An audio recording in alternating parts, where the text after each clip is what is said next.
where the blade was truth, where kingdoms burned, and memory walks in armor still. This is Iron and Ash, the boot. It starts barefoot, heel and sole against dirt, every path raw, every journey felt.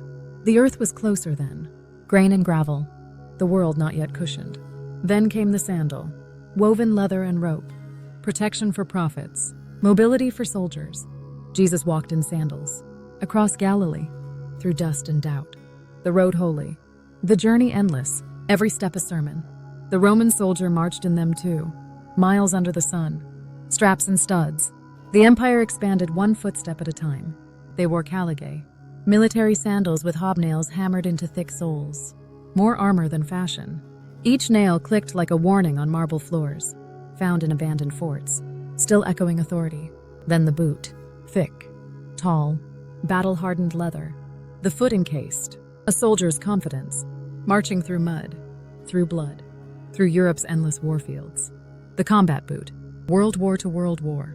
From trenches to tarmac, black-polished discipline, every stitch meant to endure. In medieval Japan, samurai wore tabi, split-toe socks, paired with straw waraji sandals, for silence, for grip, to feel the earth before steel met flesh.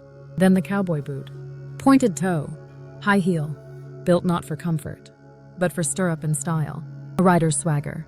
The frontier's armor, dust never looked so sharp. In the Netherlands, clogs, wooden, heavy, carved and clunky, the peasant's protection, waterproof, sturdy, clacking through centuries.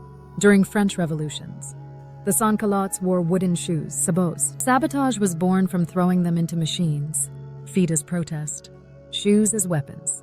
Industry stopped by a stomp. In time, the heel rose, not for height, but for dominance. First for men, then for women, then for allure, then for pain.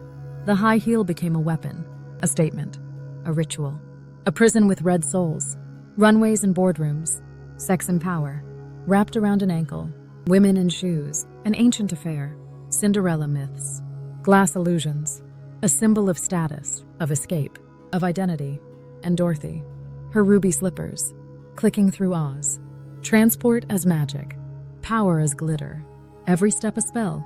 The shoes know the way home. The myth of the shoe is deeper than leather, a personal item almost like a fingerprint, left behind in the snow, on battlefields, in escape, on doorsteps, in the rubble. Shoes tell the story when voices are gone. In the Holocaust, piles of shoes remain, torn, worn, mute testimony, footsteps erased, souls remembered by souls. Then the sneaker, canvas and rubber, for gym class, for the courts. Then for the culture, a Civil War vet invented the rubber sole. Charles Goodyear vulcanized it, made it bounce, gave birth to the playground. And then, Jordan, air, flight. A shoe became a god, worn by millions, iconic. Economy shifting. The foot became brand. The game became gospel. His first banned shoe, the black and red airship, fined by the NBA. Nike paid the fine. The legend was born. Defiance in every step, profit in every bounce. Footprints became legacy, signatures in dust. To walk in someone's shoes meant something again. In Korea, shoes are removed before entering homes. A line between inside and out, a barrier of respect. What touches the dirt stays at the door. We said, if the shoe fits, a challenge and a curse. We said, to get the boot. Exile through footwear. We said, he's a heel. The villain in wrestling, in theater, in life. The foot is character. The shoe is verdict. In the Middle Ages, the poulain, shoes with exaggerated pointed toes. The longer the point, the richer the wearer.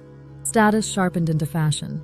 Some curled toes 3 feet forward, until cities banned them. Too dangerous, too absurd, too powerful. In 2008, an Iraqi journalist threw his shoes at President Bush. An insult, a gesture older than speech. In Arab culture, the bottom of a shoe is the lowest insult. That moment hit harder than any press conference ever could. Now we walk in foam and tack, in shoes that track, that count, that cushion. The barefoot ancestor long forgotten. NASA developed moon boots with electromechanical dampers. The Apollo astronauts left their footprints on lunar dust, unchanged, undisturbed. A fossil of human reach. Proof that to walk is to mark, to leave, to declare presence. But every foot still steps, still marches, still runs, still flees, still rises.